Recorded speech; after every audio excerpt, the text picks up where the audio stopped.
Welcome to McPlum, simple solutions served daily. In this video, I will explain how to plant iris plants. First, let's talk about site selection. Irises absolutely love sunshine, so pick a spot in your garden that receives at least 6 hours of direct sunlight every single day. Good drainage is also super important to prevent the rhizomes from rotting, so avoid areas where water tends to pool.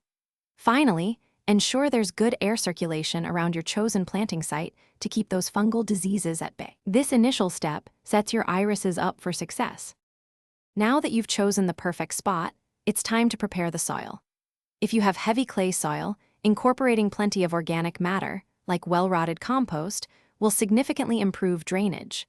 Irises prefer a soil pH that's slightly acidic to neutral, ideally somewhere between 6.0 and 7.0. When you're ready to plant, dig a hole that's about 10 inches wide and 4 to 6 inches deep for each iris rhizome. This preparation is key for healthy root development. With your soil prepared, let's get those irises in the ground.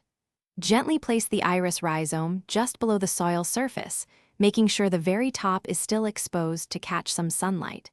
Carefully spread the roots out evenly in the hole, pointing them downwards to encourage good establishment.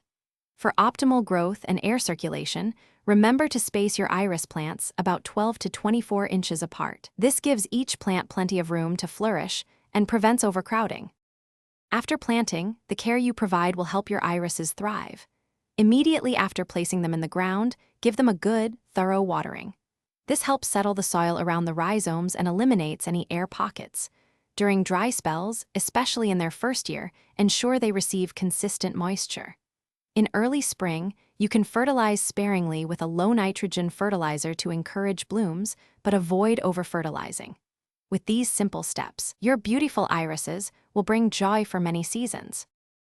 Thanks for watching. Stay juicy and subscribe.